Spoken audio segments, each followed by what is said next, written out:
Look at that, week 2 of a countdown, I'm quite certain. So there you have it. Welcome to Tuesday. I'm here. I have the cards already pulled out, so we don't have to go flipping through the deck for that. Um, I am, I don't even think you can probably tell, but I'm just like situated a little bit differently today because I was in here moving around some decks and deck cloths and other things like that yesterday to clear space on my table because tomorrow I am going to record a pre-recorded video and do a VR to Chris Kelly at Elemental Cartomancy for hashtag how I use Oracle. It's like the tag I've been waiting for.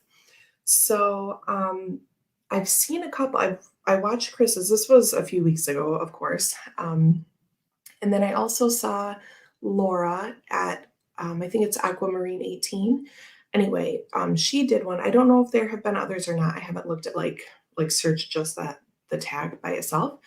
But anyway, I have my little switch mount phone holder ring light thing hooked to the table. Cleared this off yesterday, got it set up. It might even be today, but I just put it on my like mental planner for tomorrow. So because I have this going on and I am working. So anyway, it could be recorded today, but hopefully recorded and loaded tomorrow. I wrote out the plan for it yesterday, so I am making progress, and this will be like my first pre-recorded video since I really don't even know when. You'll have to go back and check it out if you're really curious. So anyway, that's what's going on here. And so the point of me telling you all that is that I have like a quarter of my table cleared off now, and my cushions moved a little bit. Again, it's probably not even noticeable to you, but I just feel I'm like oriented differently to the computer today. But we'll see how it goes. It's like not by much at all. So let's see who's here. We have Orshi. Hello. Ishi's here. Jamie. Thank you all for hanging out with me on a Tuesday. Or she is listening and working, I think she said. Is she's listening and crafting. That is amazing. Time to do that. Scott is here. Good morning and happy Tuesday to you. Diane is here. Good morning. Or she wants to do that tag too. Yes, I was a little overwhelmed at first because I use Oracle kind of a lot. And I was like, I just told myself, like, you don't have to include every single thing you do, just like these different categories. So I think I've come up with like 8 different main ways that I use them. So we'll see.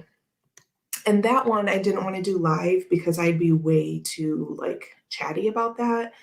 And I feel like if I have it set up to do on the table, I can just like quickly go through and show how I do that, and it won't be like such a long thing like I did for my 10 decks. But I feel like that was fine because whatever. I just feel like some tags are better suited to doing pre-recorded, which is why I haven't done so many. So anyway, that's my ramble, and that is my project for this week, and I will be so happy to do that. Govinda's here. Hello, happy Tuesday. Hashtag how I use Oracle, which is was started by Chris at Elemental Cartomancy, and I think Laura, I know Laura at Aquamarine, I think it's Aquamarine 18. She also did it.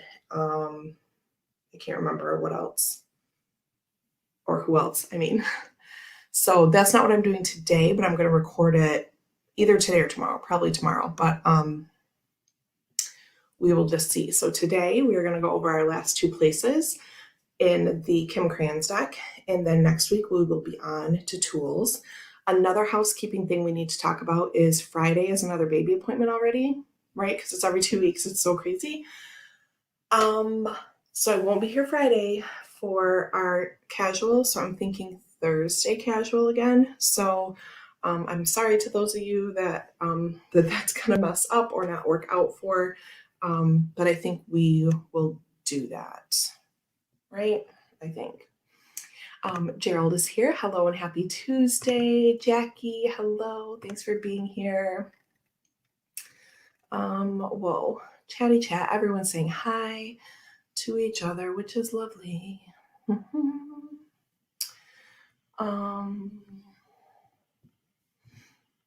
Diane says, I love dark, windy, and rainy. Me too. It's kind of like that here a lot, but I don't know. Maybe not all three at the same time. Okay, so let's have a sip sip. I have a scarf on today, which I don't usually like. If it's like a really soft material, I don't mind, but I had a headache Sunday and this room was cold and my headache stemmed from like tension in my upper back. So I'm just trying to plus it helps me stretch a little bit. Whew. Anyway, there's that.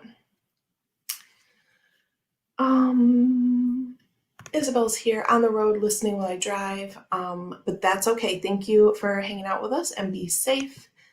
I don't think I even took a sip, did I, Jamie? I just kept talking. Oh, Jamie loves Thursday because then she gets to stay, right? Because it's not like clinic day or surgery day or something. Sip, sip. Okay. So, and I think on Thursday then, we will do like the workbooks and spreads, like the things I've been meaning to do, like we were going to do last Friday. But I started talking about all this other craziness of like November and December, and that just took me a lot longer than I thought it would. Like, here's what happens. I think I'll talk about November and December a little bit, 15, 20 minutes. And then we'll go into like workbooks and like do an activity. But you all were here. You know that's not what happened. Goodness. Anyway, so I think that's like my rough draft plan for Thursday is that I will go over some workbook stuff. And we'll take a deeper look at a couple things. Anyway. Hi, Mel. Thanks for joining us. You haven't missed anything. I'm just rambling and taking care of some housekeeping. So yeah, let's go ahead and get started. And look at my nice open table. I'm so excited to do this. Okay. So our first place for today is comments are like being tricky. They're not leaving. Hold on. Okay, there we go. Okay. So we have the Underworld. And we have these like earthworms and I don't even know what. A little couple like collage-y pieces of like blurred. There's like a moon and some other things I can't really make out. Some eyes, a little rose, maybe some like black cat eyes near the bottom. So here's our Underworld.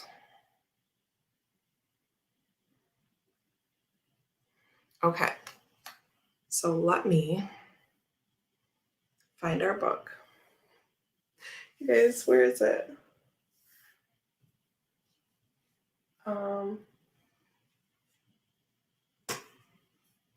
I got in here all early and got the cards out, and I don't know where the book is. Here's our Abyss and our Taupe Witch. Oh, there's the book. I see it. So when I cleared off my table, I put a lot of the decks that were up here that I've been showing or whatever on the floor. And so now it's just like a new tower of things. Just hold on. There's our book. Okay. I don't know if you all saw, but Samantha Menzo put this on her only 10 decks list. Anyway, check it out if you feel so inclined. So we have the Underworld.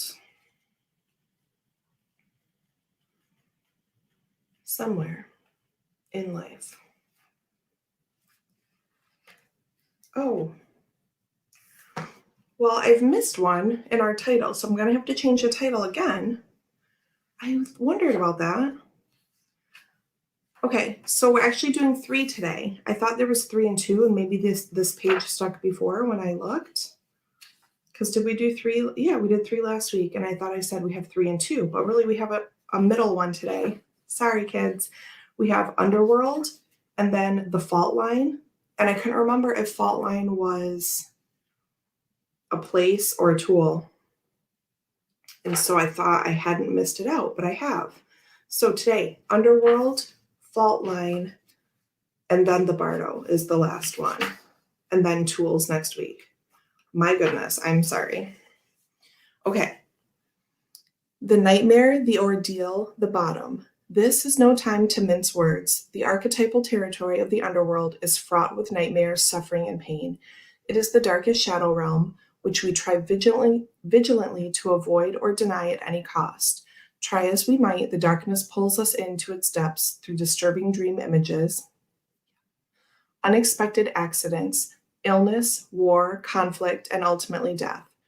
Not visiting the underworld or denying its existence altogether is what gives it dangerous power. Traversing it forces us to bow humbly to the greater forces that be, while summoning the inner strength we previously underestimated. Take solace that the underworld subsumes everyone from time to time, making us deeper friends, more intimate partners, soldiers of light amid our shadowy times. Facing darkness and choosing light is the most profound calling of all. That's amazing. Mel says, I got the art history deck you recommended and love it. It's gorgeous. Okay, and while I was reading this, I did not see that comment until now, but while I was reading this, I thought about Mel's video because there's a walkthrough up, so please check it out. Art history tarot for past lives. Okay, that was weird. I started watching it yesterday, and I'm only halfway through, and then work craziness happened, so I have not finished it or commented yet, but I will. Search for images of a map of Dante's Inferno. What does the story of epic descent stir in you? One of the earliest stories on record is that of the goddess Inanna's descent. Turns out descending into the underworld is as old as time itself. When light, bravery, depth, facing our deepest fears. When dark, denial, suppression, evil, unconsciousness. To go deeper, read Meeting the Shadow, edited by Connie Zweig and Jeremiah Abrams. Okay, so now, thoughts about the underworld, and go while I find the Faultline. Oh, goodness. So the Faultline is one that has come up in, so one of the past life readings I did with this deck, I use this a lot for that actually. And the Faultline was one of the causes or whatever that came up in one of my very important, there it is, past life readings. So yeah, I'm sorry, Faultline, I didn't mean to skip you. I just thought you had a different category. Okay. So, Faultline.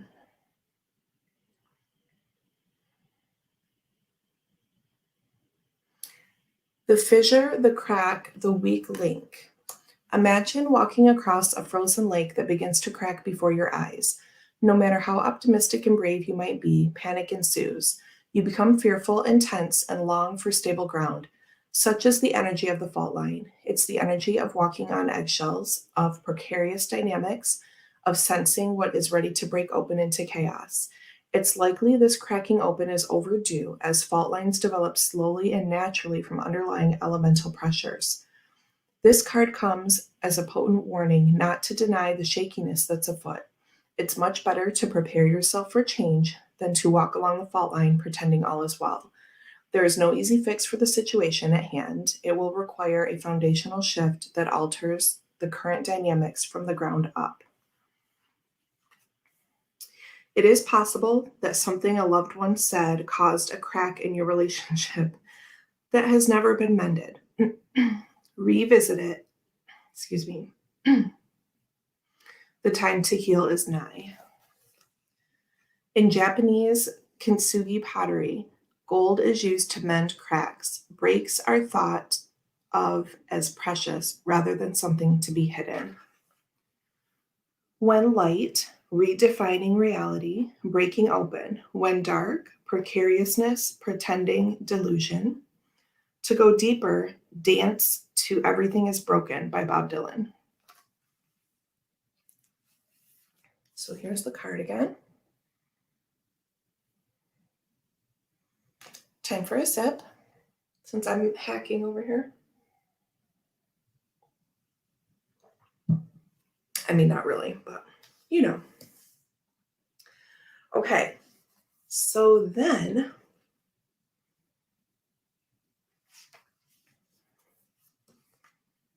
look how beautiful this is. The Bardo. So this is like another word for like liminal space. So I love that that's the end of our places, and like look at all the skulls around that, like beautiful. Oh, it's just amazing.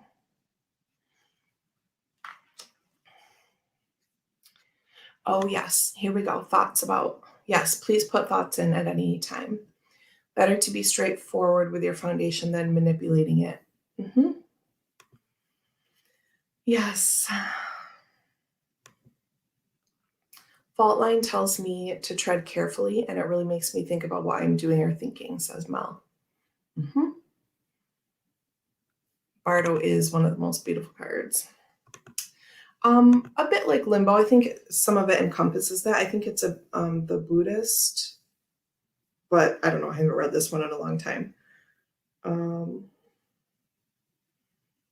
I want to say it's like from like the Buddhist tradition, but let's see.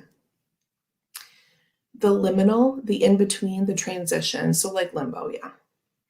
It is said that the Bardo is a place between this life and the next, a liminal realm through which souls pass. It's my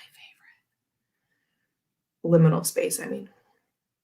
Envisioning this inherently mysterious space creates the potential for us to rise above the concerns of this world, and see our relationships through a cosmic and timeless lens. That's something I do a lot. That is a practice that I use, is just simply envisioning and having the awareness for me and my belief system that liminal space is a thing. And that's exactly what it does for me. Envisioning, I'm going to read it again because I kind of hacked it. Envisioning this inherently mysterious space creates the potential for us to rise above the concerns of this world and see our relationships through a cosmic and timeless lens. We may receive messages from those who are no longer with us or see visions of lives not yet lived. In the Bardo, there is potential to forgive the unforgivable, to say the unsaid, to see the unseen, to love the unloved, to let go of all of the things that cause us pain. The Bardo suspends us in its spaciousness for just long enough to open us to higher wisdom. Its energy does not belong to Earth as we know it, but rather to the cosmic network of which we are a single thread. Yes. When the veil between this life and the next is thinned, energy is stirred. This allows for remarkable healing and vision. The Bardo is not to be feared. Take advantage of its energy by recognizing what needs to be resolved. Trust that there is a message for you from beyond. Who is speaking? Go ahead and listen. When light, spaciousness, grace, forgiveness, truth. When dark, torment, dislocation, hallucination, transience. To go deeper, the Tibetan Book of the Dead, Lament of the Dead by James Hillman and Sonu Shamdasani. So those are two titles, the Tibetan Book of the Dead and Lament of the Dead. Yeah, which, since those are text, will be in the document list and or photo of that list in the group. That's all I've done so far with references. I haven't gone on to the next one because I've had like a few busy weeks at work since I did that and wasn't really taking my full breaks. So stay tuned though. Okay, so that's it for our places.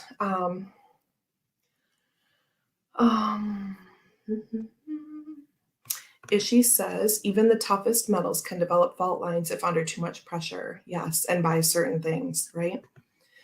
Scott says, much easier said than done to forgive the unforgivable. Definitely need to work on that one. Oh, yeah. And it's definitely this. I mean, I think especially since this is the last place, and I mean, it holds all of that stuff. This is where we're here in this grounded earth sense, and we're only using that brain. It doesn't make sense, right? To love the unlovable, forgive the unforgivable, all of that, right? And that's the like ascending into that other headspace. It's not just easy, right? Something that I've been doing for a really long time, and so it's still hard at times, right? If I'm away from that part of the practice, it's definitely hard to do. And it, of course, reminds me of one of my absolute favorite books ever called Your Soul's Plan, Discovering the Real Meaning of the Life You Planned Before You Were Born by Robert Schwartz, because it's amazing, but it's not for everyone. It's about pre-birth planning and the idea that we essentially chose the challenges in our life ahead of time, that we agreed to certain things, that we agreed to meet certain people, go through certain experiences, all of that. Not taking away free will, but that there is this course that's charted. You can choose to go off of it.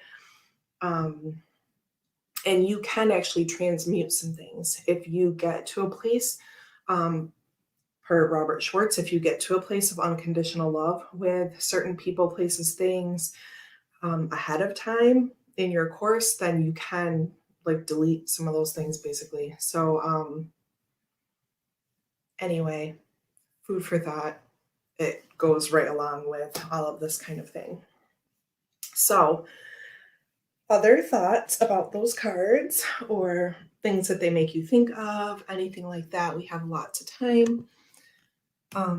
I try to think that they are operating from a sentient place, and we sometimes do this too, regardless of how high we have tried to raise our vibes.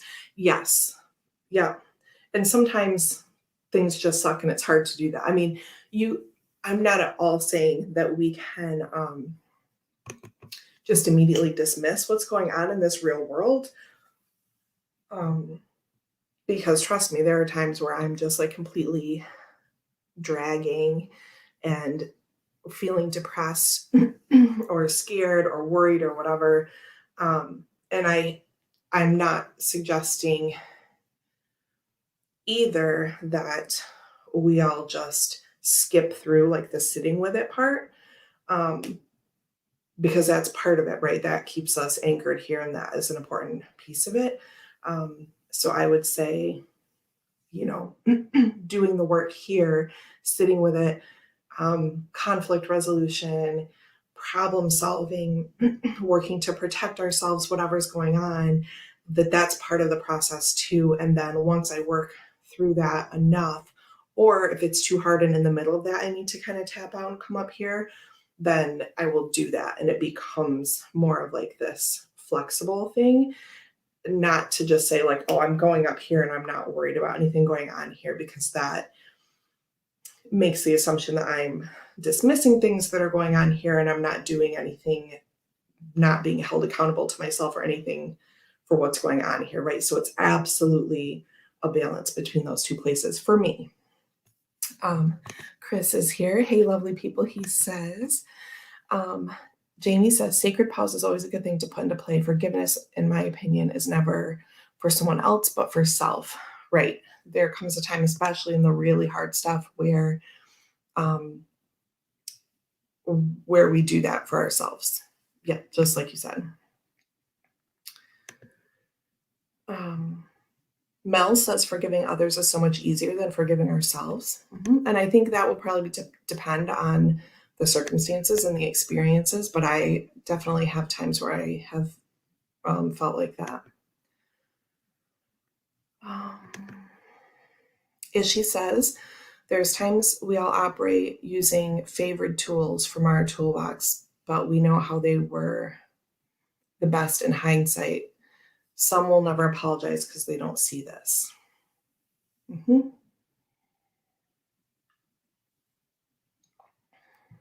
Having that awareness. Others fear what will happen if they do. Mm-hmm, mm-hmm. Gerald saying hi to Chris. Okay, so feel free to keep discussing these things. So we have the Underworld, the Faultline.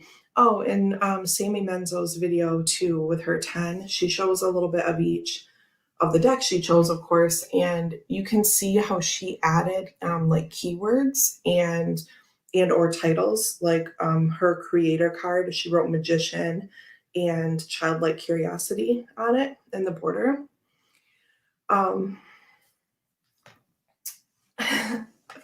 Hold on, Chris.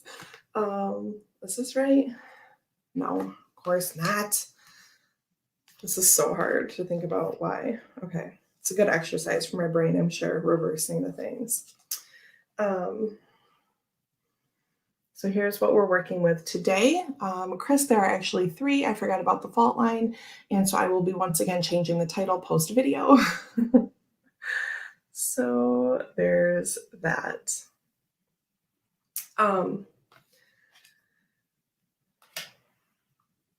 Oh, my poor hips. Y'all, I'm falling apart.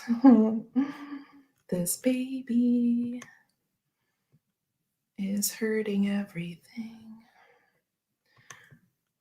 Chris says, who are we forgiving? Someone been bad to you? Do me and Max need to go beat someone up? No, not really about me in particular right at the moment. Though we are doing some releasing right now. It's mostly like Ryan's thing, but in supporting him, I'm also releasing a person that like I've only met once for like 10 minutes. Like I don't really give a fuck anyway, but that happened yesterday. But it's fine. Sacred pause is a tool that I'm learning to use. It's not always available at the moment or the best tool. Life is practice knowing when to use what. Absolutely. Mm-hmm. Yep. And sometimes I have to say it. Like when I'm momming and I'm about to lose it, like I just have to say out loud, I'm like, okay, I'm going to leave for a minute. Like I need it, like just saying I need a minute. So I find that if I vocalize it and I tell myself out of my mouth and into my brain, then that helps me. So I narrate a lot of what I'm doing, I think. So practicing the pause is evidently no exception. Gerald says, I think forgiveness is something someone must do themselves. I'm adding words in here because I think that's what you mean. I like to keep silent is important with much of the archetype concepts. I think I know what you're saying. Like we don't have to like throw our voice into everything. Diane is so cute. Diane says, hi at Elemental Cartomancy. We are forgiving ourselves, but I'm glad you asked. I don't know why that's like the most precious thing of today. I mean, it's early, but still. Sometimes an apology isn't enough. It has to be actions that show change. Right. And I think a lot of this, like when Jamie mentioned, you know, forgiving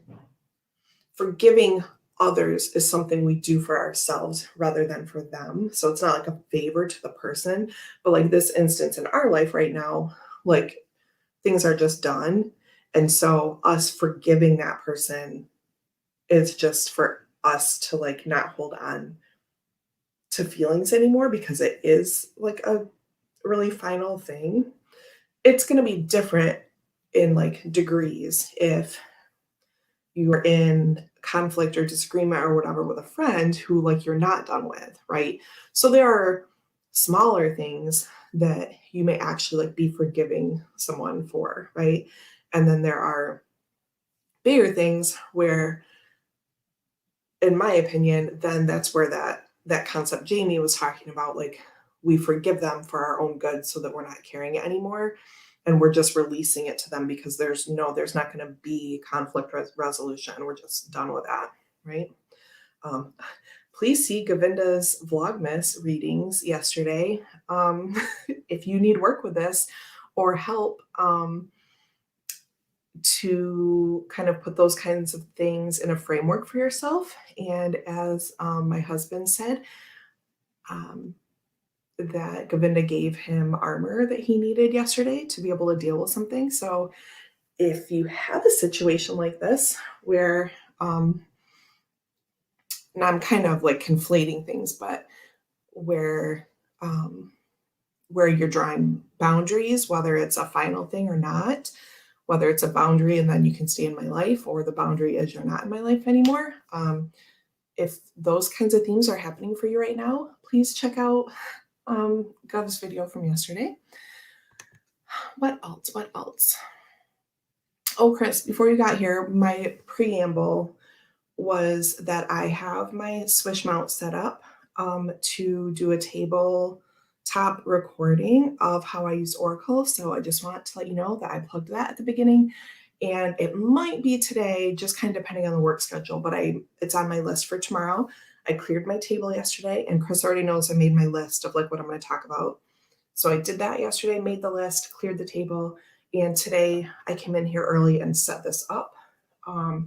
I just need to pop my phone out of the case, I think, so it holds it better. And yeah, I should be doing that tomorrow. But yes, back to what got me on that tangent is that, actions to show change are absolutely what needs to take place, in my opinion, if the relationship or whatever it is staying as a functioning thing, right? I don't think it can be a functioning thing if there are not changes and there's a need for them, right?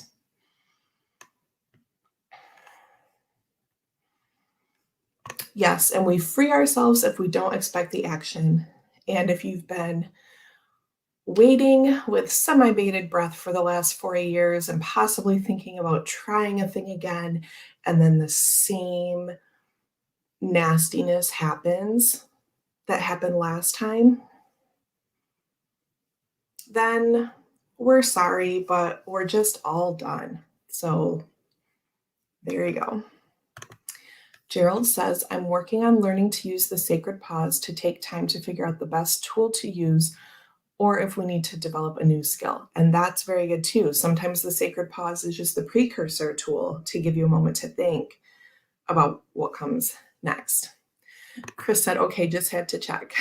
Yeah, I'm only laughing because there's just this whole thing, and I almost sent you something yesterday, like out of context, just to show you, just to introduce the whole thing that's happening in like the craziest little snippet. And I decided just not to play into the drama, but I mean, I still might, but we're good. Oh, Gerald said skill equals tool. Okay, I gotcha. Jamie says sometimes a tool is just a tool. This is a good segue into next week's tools section of the book. Yes, practice builds those muscle memories and neurological pathways. Another thing I do that reminds me of like momming again. I know mothering is a word, but I feel like it has a really negative connotation, and I immediately like apply it to like a 40-year-old. Like, I don't want to be like mothering, but I mean, I do. I'm always going to be Max's mom and this baby's mom, whatever they need. But I feel like if someone says like someone's mothering them, that it's like, it's in the shadow aspect, right? Of like controlling them. So I don't know, I have like a weird association with that. So I say momming. Right now I'm just momming. He's 3. It's fine. He's almost 4. Next month I'll have a 4-year-old. What? Okay. What was I saying? Oh, the muscle memory.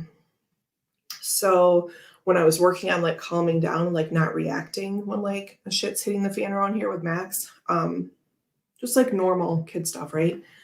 Like if I just immediately get down to the floor, and I took child development courses. It's one of my 3 minors, I think. Yes, child psych and development. So it's like something I know, but it's different in practice, right? And so something I recalled from learning all of that is, to be at eye level for things. But when you're like pissed off, it's hard to remember that, right? But if I just think, okay, when I get mad, just like get down to the floor. So I just like immediately like come down, we like hold hands. I'm like, okay, listen, we're going to take a breath together, right? Like these are just things we do together. So like I mentioned, when I need to practice the pause, and I tell myself that helps me. And like also when I'm trying not to lose my shit, if I just like immediately like get down to like child level, then that reminds my body like what we're doing. Like, okay, you're not going to lose it right now. We're just going to sit here together for a moment. And the more you do that, the easier it becomes, like many things.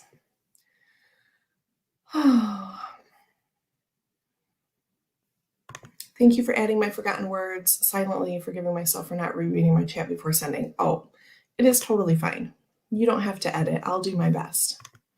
Patrice is here. Hello, happy Tuesday. Chris says, I like this. I normally think of forgiveness as being toward and for the benefit of the forgivee and not the forgiver, but I like the thought being able to say, you're still an asshat, but I'm no longer holding any space for you. I forgive you. Yep, because it's just not yours to carry, right? That's the, yeah. Mm-hmm. Yep. Where did I pull 4 years from? Oh, Ishi, are we on a parallel waiting for people to change their shit, but then they didn't? Universe? Because that's just how long we've been in limbo, waiting for someone to waiting for them to figure out their stuff and then try again, even though we didn't really have a 4-year marker. That was the time that we had the energy to try again with them. And then the same stuff happened.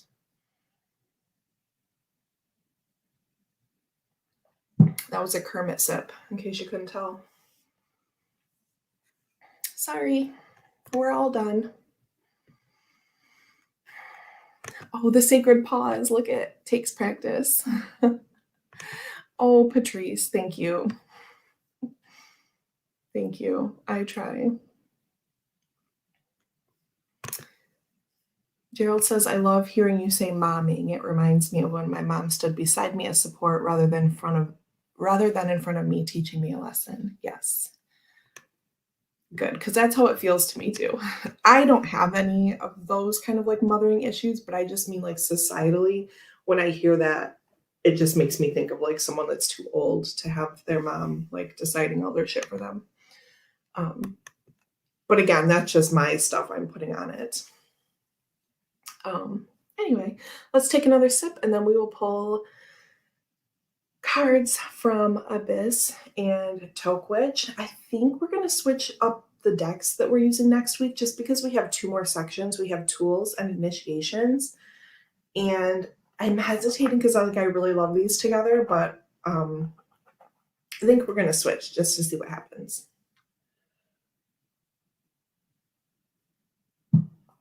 Okay. Okay, leave these out. Draw. We'll just do 1 and 1 since we have 3 going on here.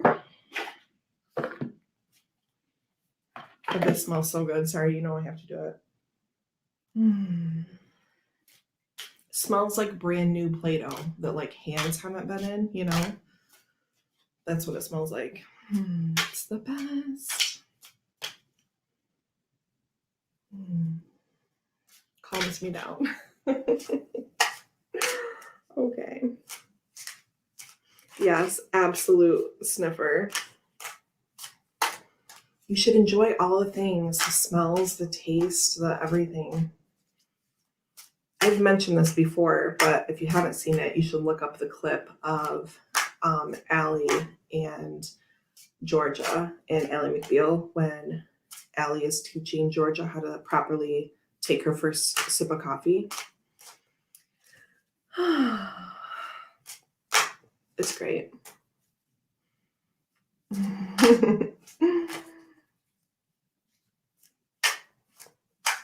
Mel says, I never even thought to smell a deck until I found Tarot Tube. Well, mine comes from being a book nerd and being an English major and like smelling books. Yeah. Is she sniffing books and cards is Ace? Yep. So that's where mine came from. And then because decks are like books to me, that just, and because I was, you know, I took not a lot of courses, but like to round out your degree, you take like printing, publishing, like history of, like we didn't have like a hands-on thing, but like into like ink and paper and all this stuff. So that's where mine came from, why I thought to do that. Okay. We're just going to go all three in a row. Sometimes we put them back, but today I feel like they are just ready to fly out. Okay.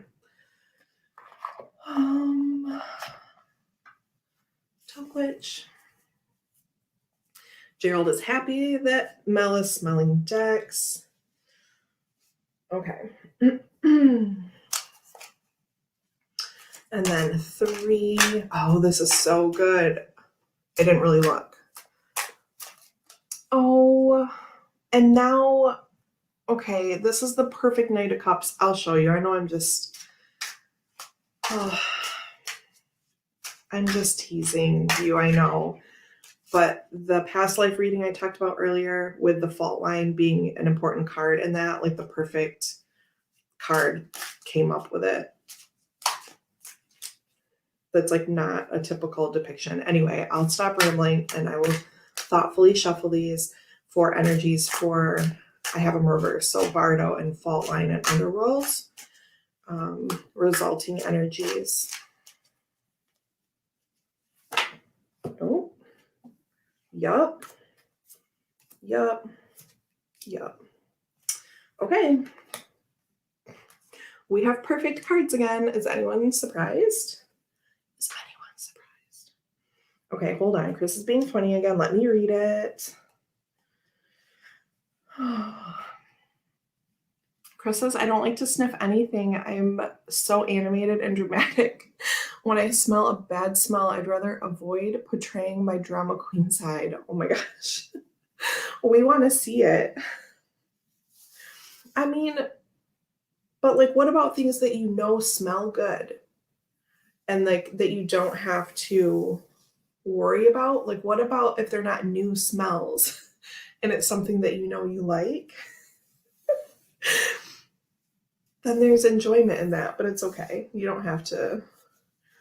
We favor different senses, right? And she says, no, surely not. Oh my gosh. We're here for all your sides, Chris, whatever you decide. Okay. Let's take one more sip. Okay, so for the Underworld, we have the Knight of Cups. All right, zany. Listen, that's not right. It goes, yeah, that is right. So for the Underworld, we have Knight of Cups, and they're like wrestling the sail, right? Yeah, pulling the ropes. Oh, no, not a sail. There is like a net of all this stuff that they're catching. And it sort of looks like all the garbage. I don't really mean garbage, because it's really beautiful. Like worms are amazing. And so I don't mean that. I shouldn't have said that. It looks like all the stuff in the underworld that we're talking about being pulled up in this net, actually. If you can take a moment to see those similarities. You see like all the textures and stuff like seem the same to me.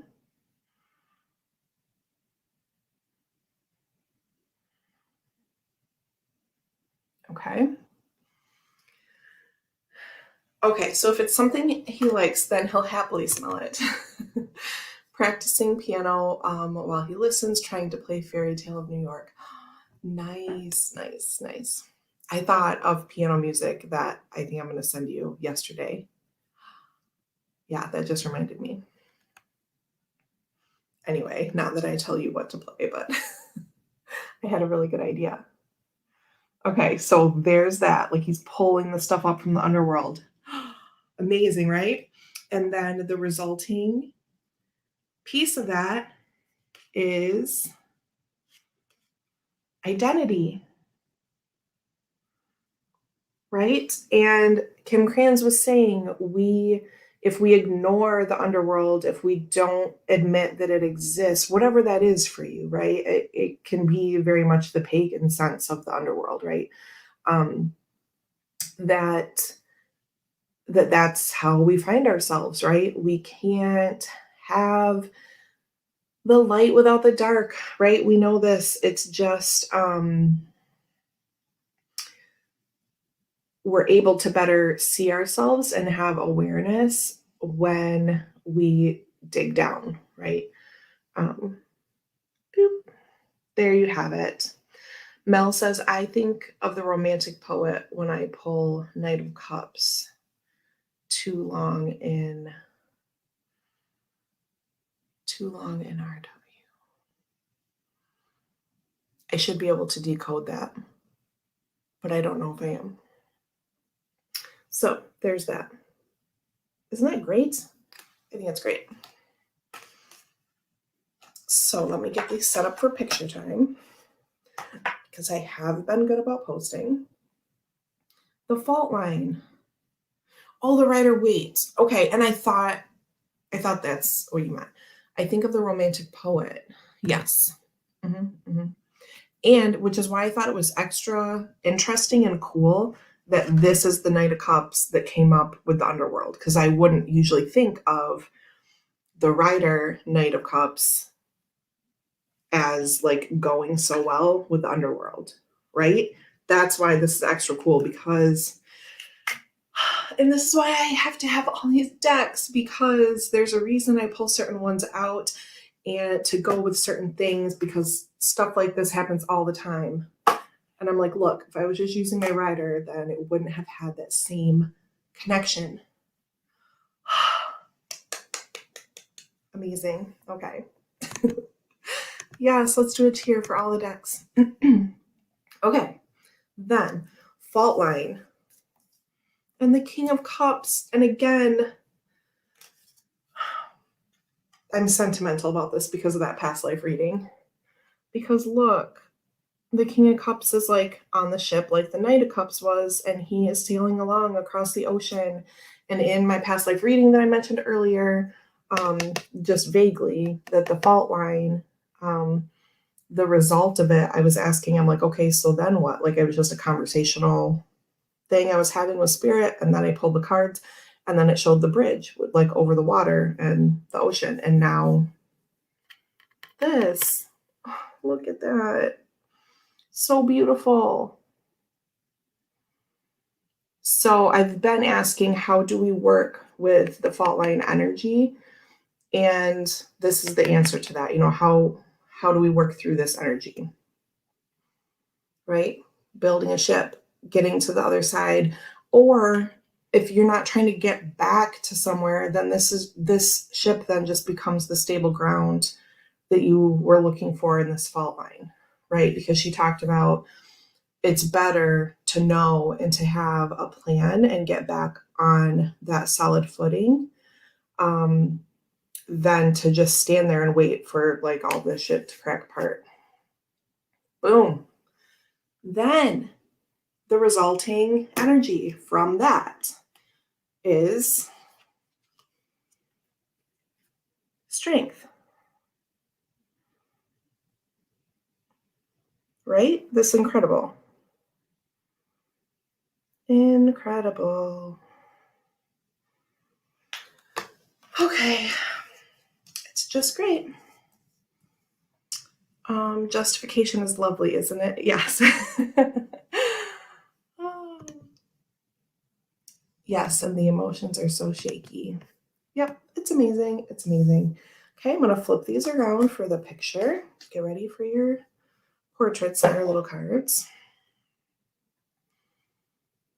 Okay, then it's still, they're all amazing. Okay, so then for the Bardo, how we work with this energy that I didn't vocalize today, but that's what I was thinking when I drew, is the Eight of Cups, which is incredible. It's hard for me to even see. Yeah, that's your right to left anyway. And ancestor. Yeah, amazing or what? Because these both feel like spiritual and haunting, and like in the Eight Cups, I get this like voodoo hoodoo vibe of, she's dumping out this cup, and I just feel like, she's walking away, but it's in, again, like a different depiction than we might traditionally see. And so it feels very witchy to me, and like spell casting and like ritual and all these things. And then the ancestor card came up. And I just think these both work so beautifully well with the Bardo for that liminal space that we are instructed, or invited, I should say, to envision in order to forget the concerns of this world, at least momentarily, and get a new, quote unquote, higher perspective about things that are happening. Yeah?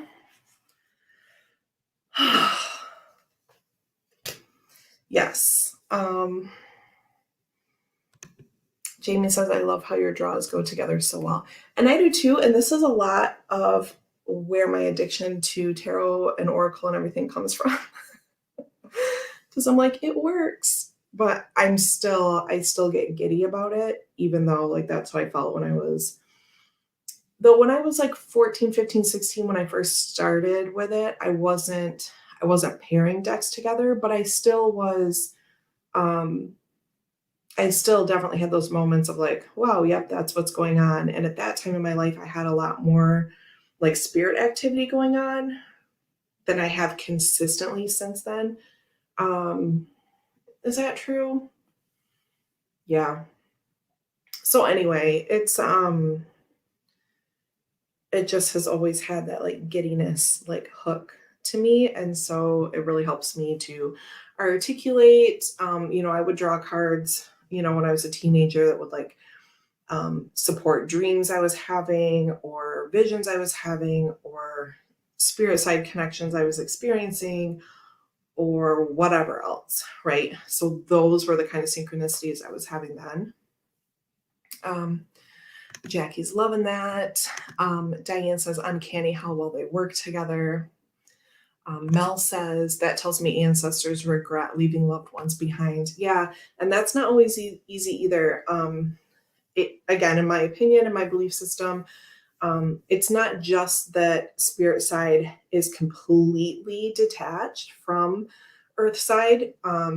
In accounts from the book and things like that I mentioned earlier, they do have, or are purported to have, this like detachment that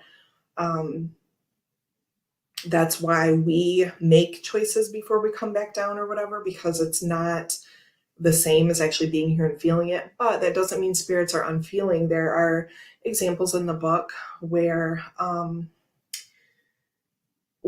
spirit is having, in the council, they're having difficult conversations. It's not always like, yes, of course I'll do that because it's what needs to happen to evolve my soul. Sometimes they struggle and they're like, I don't know, I'm going to miss you next time. If these two people are agreeing, well, next time we're not going to be together, or you're going to be my neighbor instead of my husband, or you're going to be this person. It's not always easy, and I love seeing that, because it's not like once souls have been here. Again, this is just all me and my snow globe of a belief system, so if you don't want it, don't take it. But I just think that's beautiful that spirit still struggles, because once they know, because once they know what those connections feel like, it's still like there's still that memory, right? Um, and it's not always easy, right? They're like, well, we didn't get like the perfect relationship that we wanted. We kind of, faltered on these two things, and I want to try again, but maybe there's this other thing that comes in that needs to be evolved for someone else's soul. And so we're like, okay, we're going to focus on them this time. And it's just like, um, I'll see you in another life, right? And then it makes me think about Desmond and Lost, and it makes me think about, there's an Ellie Goulding song called, is it Explosions? I love that song too, but I can't remember if that's what it is. But there's this little like end of one of her verses where she's like, I'll love you another time or something. And then it's just like this afterthought of this like half breathy vocal thing that she does at the end of like this verse, because it's just not going to happen this time. It's just not going to happen. And so she's like, I'll love you another time or something like that. Isn't it just okay? Sappy moment. Jamie likes living in my snow globe. That's so nice. Oh, Mel, thank you. I'm a very teary person. It's been a long time since I've cried on YouTube, but I just didn't want to go like full waterworks, because like right now, like again, already a crier. But like with a baby going on, if I get into that, then it's just like sucking air and sobbing, right? I don't need to like go down that road. It was just a sweet little moment. And I didn't need to be like sobbing about it. Gerald says, I never want to shake your snow globe. You all are so sweet to me.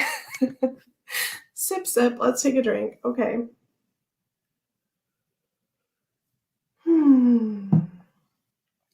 Okay. I'm going to find that song. It's so beautiful. I love Ellie Goulding. Oh, okay. I'm going to post a song in the group later. It's so beautiful. I haven't choreographed that yet, but if it is Explosions, I've seen another piece of choreography. Students I used to teach, they had their own choreography to that song, which is how I learned about that song. And ever since seeing them dance to that, I wanted to like make my own choreography to that. Anyway, tangent, but this is how it all fits together. And also why music makes me sob my face off, because it's all just spirit stuff to me.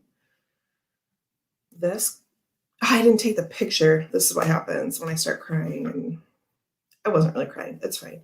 Underworld. Stay out for your photos, please. Night and identity and Faultline and the king. Scoochie. You're gonna get to see me play with cards on a table like tomorrow. Is that amazing? It's amazing to me. Oh my gosh. Sometimes I feel like these people don't even know that I can read cards. I don't know. Scheiße.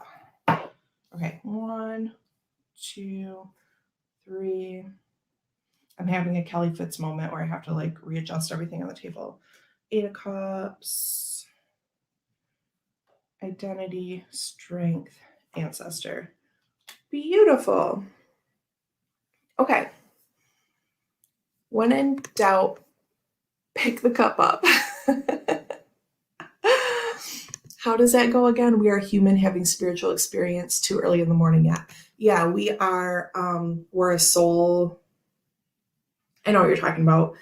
It's too early for me too, apparently, even though I've been up for hours. We're having a soul experience and a human body. I don't know. Sip, sip. Okay.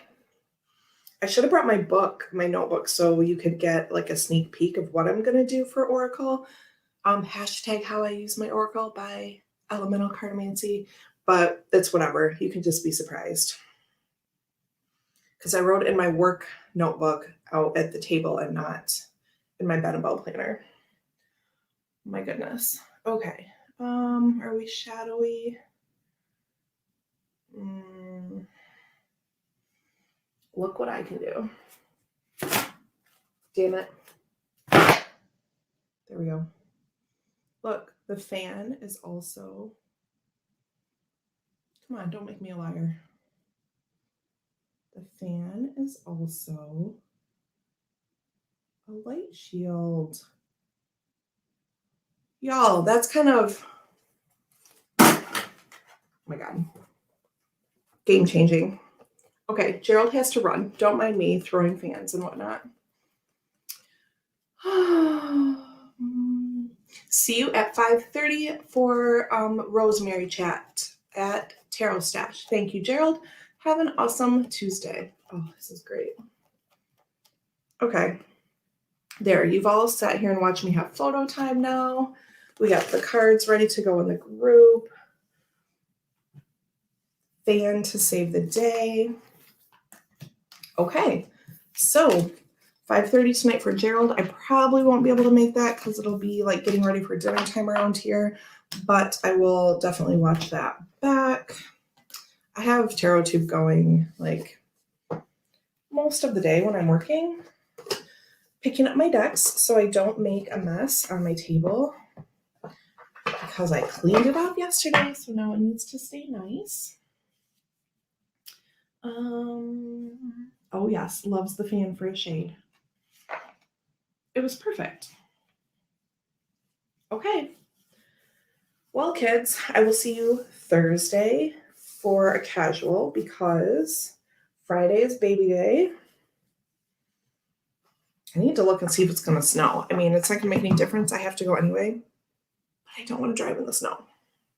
So I'll see you in a couple days for Casual Thursday. Keep an eye out tomorrow for my How I Use Oracle VR. And I think that's it. Thank you so much for hanging out for Archetypes time and chatting with me about different things.